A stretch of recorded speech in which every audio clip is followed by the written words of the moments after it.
International law is a fragile architecture, holding weight only when the world's superpowers are willing to enforce it.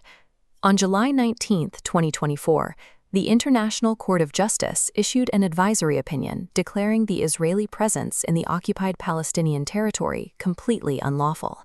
The court was explicit in its findings, determining that the occupation has mutated into an illegal de facto annexation of Palestinian land.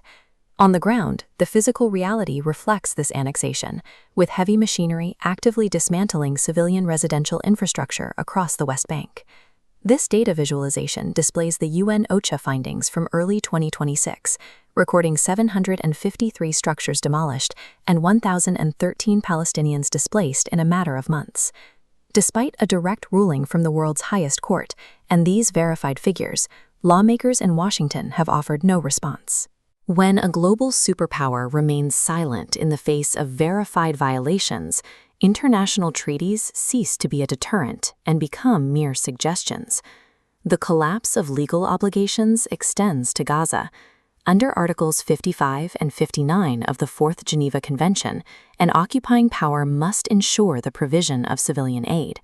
Yet UNICEF reports document that children are dying directly from targeted quadcopter strikes inside civilian infrastructure, including homes and schools, rather than accidental crossfire. Meanwhile, pallets of life-saving international assistance sit indefinitely blocked or rendered entirely useless in the middle of a severe humanitarian crisis. Further north, a Washington-brokered framework agreement signed on June 26, 2026, outlined a ceasefire in Lebanon. That agreement exists only on paper. The Norwegian Refugee Council confirms that ongoing military operations have left 700,000 Lebanese civilians displaced from their homes. Diplomatic frameworks and international treaties have devolved into political theater, providing a screen for absolute military impunity across international borders. Why does the United States government actively allow and fund this structural collapse of international law to continue?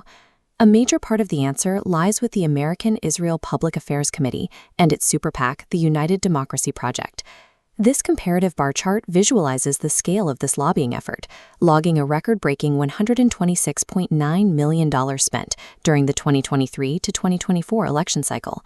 Over $45 million of that dark money was funneled directly into the campaigns of winning members in the 119th U.S. Congress. Open Secrets Dana details the resulting disparity. Politicians supportive of these military operations receive an average of $125,000, while those advocating for Palestinian rights receive about $18,000. Washington's silence is a highly organized, deliberately purchased political outcome. To maintain this flow of military aid, the U.S. executive branch must bypass its own domestic statutes, specifically the Leahy Law, which legally mandates an automatic halt of assistance to any foreign military unit committing gross violations of human rights. Despite extensive documented evidence of violations, the State Department operates an opaque Israel exception, utilizing a deliberately cumbersome vetting process that shields these units from standard scrutiny. This horizontal bar chart outlines findings from an early 2025 Government Accountability Office report, listing military partners by units barred under the Leahy Law. The discrepancy is stark.